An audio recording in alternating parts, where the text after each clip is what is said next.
नमस्ते दोस्तों, मैं आपका दोस्त वीरेंद्र मौर्य आज एक और छोटी सी कहानी लेकर आया हूं आपके लिए, जो आपकी जिंदगी में बहुत सारी बदलाव ला सकती है। जी हाँ, एक बार की बात है कि एक बहुत ही सुंदर गौरैया पक्षी थी और एक कौवा था। दोनों में गहरी दोस्ती थी। दोनों आपस में बहुत सारे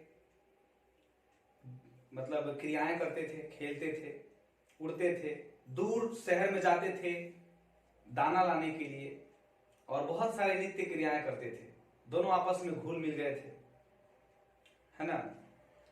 गौरैया जो थी, मौसम बदलने के साथ साथ अपनी क्रियाएं भी बदलती थी। जैसे जैसे मौसम बिल्डअप करता था, मौसम में चेंजिंग आती थी, एक्चुअली वो अपनी बदलाव मौसम के अनुसार कर लेती थी। लेकिन कौवे में एक अलग प्रकार की संभावना देखने के लिए मिलती थी।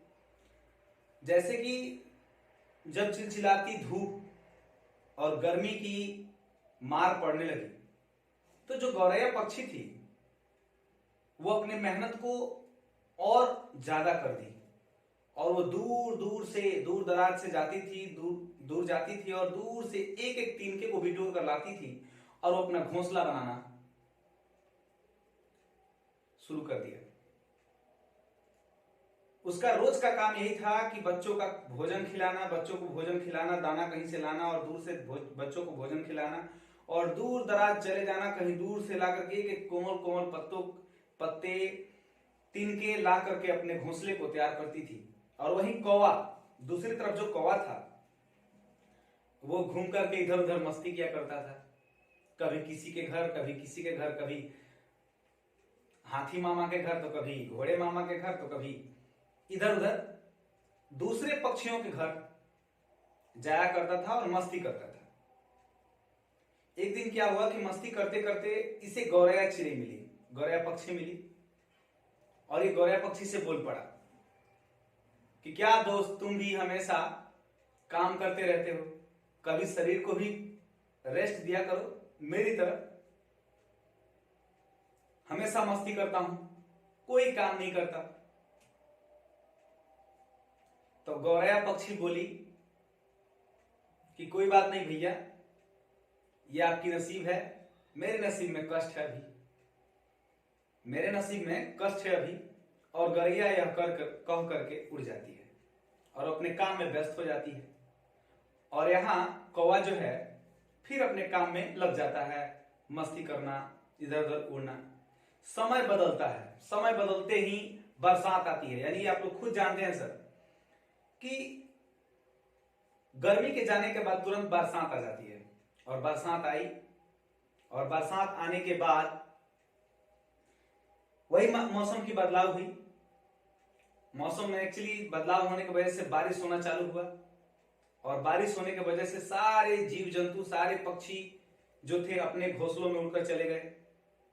यहां तक कि गौरैया पक्षी जो उस कठिनाई में, उस गर्मी में, चिलचिलाती धूप में एक एक करके तिनका जोड़ करके अपनी घोंसला तैयार की थी, सुंदर सा घोंसला बनाई थी, उस सुंदर से घोंसले में उड़ करके चली गई, अपने बच्चों को भी छिपा दिया। लेकिन वहां एक कौवा जो बहुत ही परेशान दिख रहा था, कभी इस डाल पे तो कभी उस डाल पे, कभी इस डाल पे फड़फड़ा के जाता था, कभी उस डाल पे जाता था, कभी दूसरों के घोंसलों में जाता था। दूसरे पक्षी उसे मारकर भगा दिया करते थे, दूसरे पक्षी भी इसे एक्सेप्ट नहीं करते थे। उड़ते उड़ते यह पक्षी गौरैया पक्षी के पास आया कौवा। तो गौरैया पक्षी बोली कि भैया क्या हुआ, क्यों परेशान हो? तो कौवा बोला कि काश मैं मस्ती नहीं किया होता तो आज मैं भी अपने घर में कहीं छिप जाता। मेरे पास तो घर ही नहीं है कि कहीं आराम करूं। तो वहां पर ये पक्षी बोलती है, गौरैया पक्षी, कि सच भैया तुम सही कह रहे हो, मैंने उस समय तुम्हें इतला भी किया था कि मस्ती समय समय पर किया जाता है, हर समय मस्ती करना ठीक नहीं है। परिश्रम करना बहुत जरूरी है, भविष्य के लिए सोचना बहुत जरूरी है। जो भविष्य देखता है, जो भविष्य के बारे में सोचता है, उसके सामने कभी कठिनाई नहीं आ सकती, क्योंकि भविष्य जो देखता है वो अपने भविष्य में खुशियां भी भरता है। ये छोटी सी कहानी हमें ये सिखाती है कि लाइफ में अगर जिंदगी में अगर कुछ करना हो तो हमें पहले से ही सतर्क रहना चाहिए कि आने वाले समस्या हम सुलझा सके। एक एग्जाम्पल आपके सामने भी है, कोरोना वायरस। हालांकि दोस्त हम लोग जानते भी हैं कि कोरोना वायरस ने कितना तकलीफ पहुंचाया है, लेकिन जो लोग पहले से ही फ्यूचर को लेकर के, भविष्य को लेकर के चिंतित थे, उनको ये कोरोना तकलीफ नहीं पहुंचाई है सर। ना ही वो लोग कोरोना से हार पाए हैं, ना ही वो लोग कोरोना से थके हैं, ना ही वो लोग कोरोना से डरे हैं। कोरोना का डर उन लोगों के पास हुआ है जो लोग कौवे की तरह अपनी जिंदगी बना लिए थे, अपने भविष्य के बारे में कोई चिंता ही नहीं की।